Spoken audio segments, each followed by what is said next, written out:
শুভ সকাল বন্ধুরা, কেমন আছো? নিশ্চয়ই ভালো আছো, আমিও ভালো আছি। এদিকে গোল গোল করে উচ্ছে কেটে নিয়েছি আর কুমড়ো ফুলের চপ হবে। আর এইদিকে আমি ডাল সিদ্ধ বসিয়ে দিয়েছি।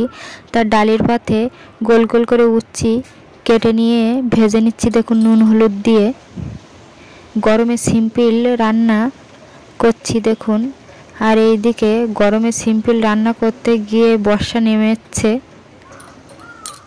এটা আমাদের বাড়ির গাছের উচ্ছে। তা কোন গাছ থেকে আমি উচ্ছেটা তুলেছি সেটা আমি পরে দেখিয়ে দেবো তোমাদের ভিডিওয়। তা দেখুন এইদিকে আমার ডালটা রান্না হয়ে গেছে। আর এদিকে আমি উচ্ছেটা সুন্দর করে ভেজে নিচ্ছি লাল লাল করে, দেখুন। আর দেখুন বন্ধুরা, বৃষ্টি তো অলরেডি শুরু হয়ে গেছে।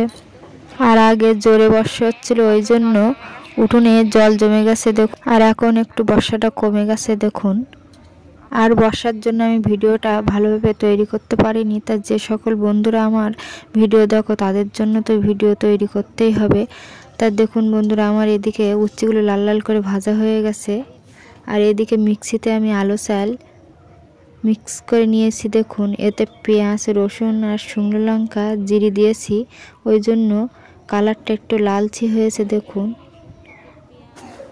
আর আলু চাল দিয়ে কুমড়ো ফুলের চপ তৈরি করলে কুমড়ো ফুলের চপটা একটু শক্ত হয় আর খেতেও অন্যরকম স্বাদ আসে। তা দেখুন বন্ধুরা, চপগুলোকে আমি ভেজে নিচ্ছি। আর অনেকে আমার ভিডিও দেখো কিন্তু সাবস্ক্রাইব করো না। তোমরা যদি সাবস্ক্রাইব করো তাহলে আমারও ভালো লাগে ভিডিও তৈরি করতে। অবশ্যই সাবস্ক্রাইব করে দিয়ে আমার পাশে থাকবে। আর আমাদের সবজি খেতে এত কুমড়ো ফুল ফুটেছিল, ওই জন্য একটু বেশি করে কুমড়ো ফুলের চপ তৈরি করছি দেখুন। আর কার কার ডালির পাতে কুমড়ো ফুলের চপ আর উচ্ছে গোল গোল করে ভাজা খেতে ভালো লাগে কমেন্টে জানাবে। আর যে উচ্ছেটা আমি ভাজছিলাম ওই উচ্ছের গাছটা, এই যে প্রথম যে গাছটা আমি হাত দিয়েছিলাম ওটাই, আর পরের গাছটা ফুল গাছ।